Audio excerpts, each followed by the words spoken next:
Berada di garis khatulistiwa membuat cuaca panas kerap membakar Kalimantan Barat. Namun justru kondisi seperti ini yang ditunggu masyarakat Dayak untuk membuka lahan.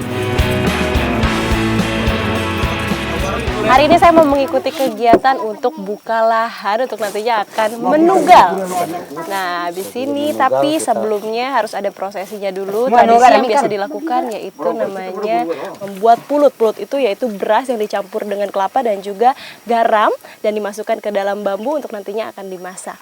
Ikuti jejak saya, Jajak Petualang. Memasak pulut tidak ditentukan jumlahnya karena hanya sebagai syarat. Pulut diasap di lahan yang akan ditaburi benih. Sambil diasap, buka lahan pun dilakukan. Buka lahan adalah tradisi turun-temurun yang dilakukan gotong royong. Ini jadi tahapan pertama kita buka lahan itu ya memang harus dibakar ladangnya. Jadi dari sisi paling luar dulu dibakar, baru nanti maju ke depan supaya apinya tidak menyebar kemana-mana ya. Oke.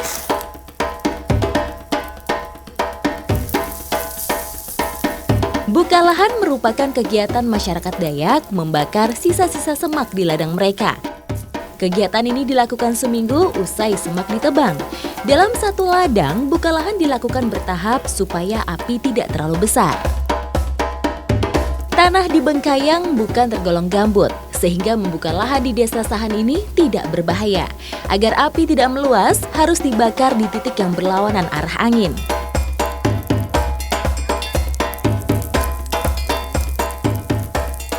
Kenapa harus dibakar? Karena untuk mensterilkan tanah dari tanaman-tanaman yang lain agar nanti bibit yang akan kita tanam itu hasilnya bagus, terus berkembangnya juga bagus ya Pak ya. Betul. Ikuti jejak saya, Jajak Petualang. Abu hasil pembakaran ini juga bisa digunakan sebagai pupuk alami untuk benih baru dan menjaga keasaman tanah.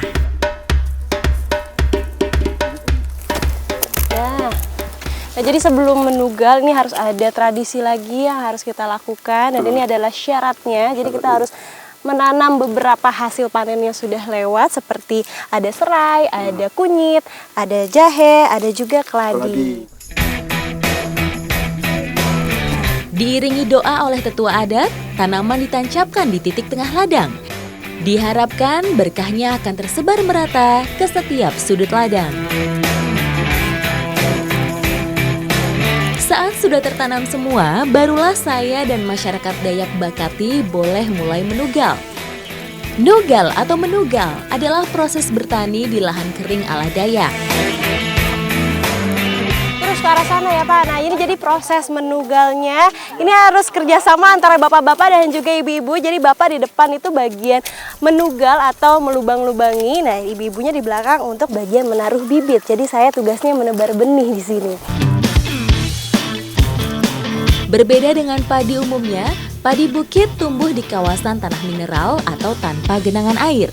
Seperti di desa Sahan ini, padi bukit wajib ditanam sebagai persediaan makan pokok selain ketela dan keladi.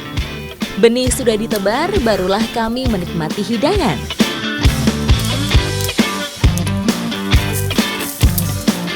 Makan lagi, Bu. Senangnya. Habis buka lahan, habis menugal, semua capek, langsung makan bareng-bareng.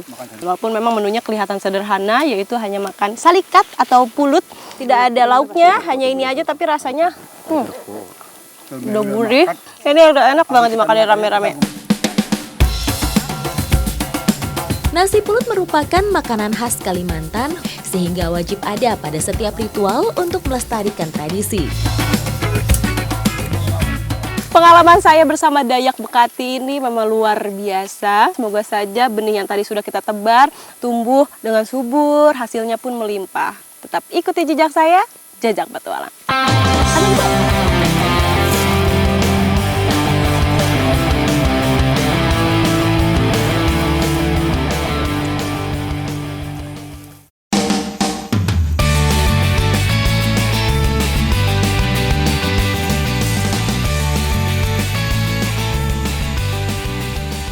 Masih dengan bersama Bapak Tandu dan juga Bapak Ano. Ini sekarang saya mau panen hasil kebun. Nah, jadi memang kalau di sini sistemnya itu ladangnya berpindah. Yang satunya lagi dibuka lahan, yang ini kita panen untuk nantinya bisa dibuka lahan lagi, bisa dibakar lagi.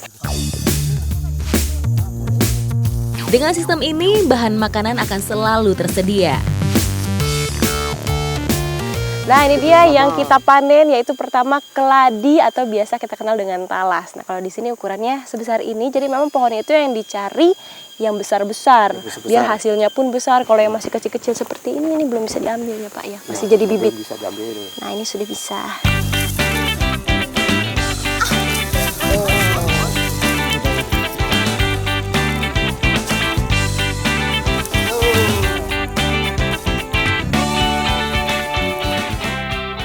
Sama seperti keladi, ketela mengandung gizi dan vitamin A yang tinggi.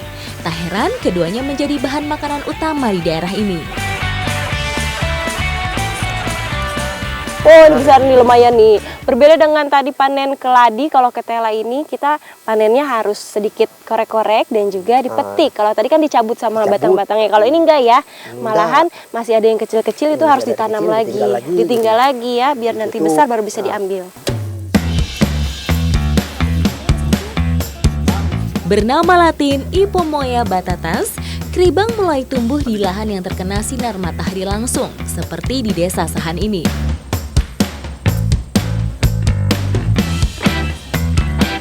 Nah, sudah banyak. Itu udah banyak belum Pak? Sudah. Nah, sepertinya sudah cukup. Habis ini kita mau langsung jual ini ke Malaysia. Memang kalau masyarakat sini hasil kebunnya terutama ketela dan juga keladi itu memang langsung dijualnya di sana.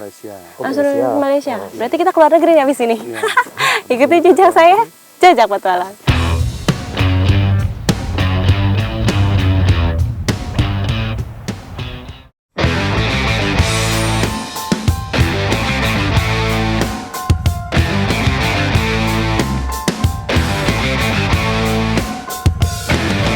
Gasnya lumayan banyak nih Om.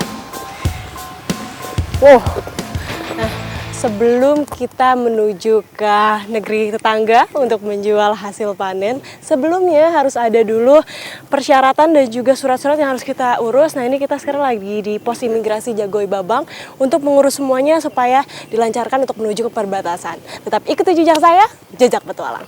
Ayo Om. Bagi warga lokal yang berdagang, wajib memiliki buku pas lintas batas untuk melintas ke Malaysia. Sementara saya yang berkunjung 1 hari akan dibekali surat keterangan.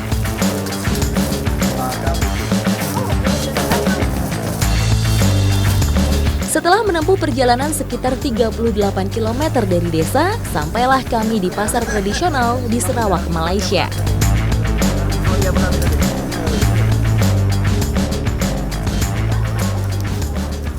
Nah, ini dia Pasar Serikin, yaitu pasar yang berada di Malaysia, tapi juga berbatasan dengan Indonesia. Di sini sebenarnya kelihatannya hampir sama seperti di Indonesia. Tuh ya. Ya, ini lagi ramai-ramainya, semoga saja kita laku dagangnya. Akhir pekan adalah waktu yang ditunggu masyarakat perbatasan Jagoi Babang. Disinilah mereka berbondong-bondong mengais rejeki dari pukul 7 pagi hingga petang. Jaraknya memang lebih jauh dibanding ke pasar tradisional kota Jagoi. Namun untung yang berlipat menjadi alasan mereka berdagang di sini.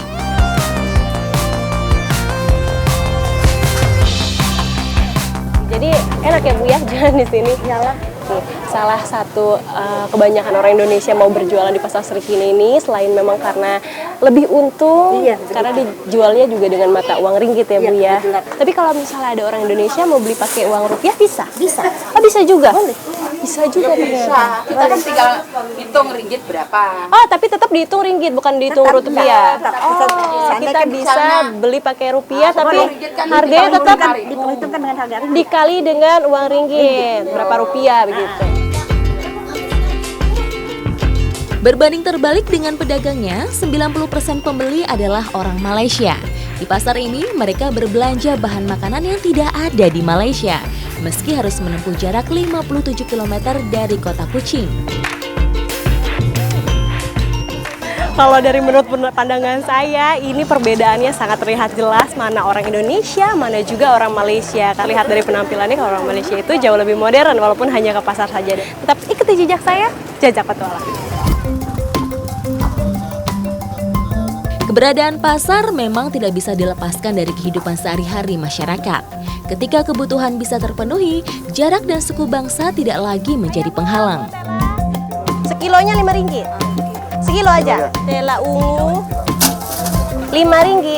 Nah, enaknya kalau di sini nggak ada tawar-menawar seperti di Indonesia perbedaannya. Jadi udah ada harga pastinya seperti ini. Ini tela ungu sudah ada harganya RM5, jadi nggak bisa ditawar lagi. Memang sudah pas segini harganya ya. Berarti sudah ya? Sudah kembali? Udah uang pas? Thank you. Beli berapa, Bu?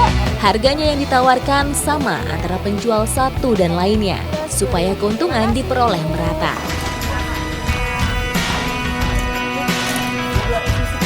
Ini 1 kilonya RM5. Berapa? 1 kilo? Kembali. Terima kasih. Thank you. Keribangnya, Bu. Keribang.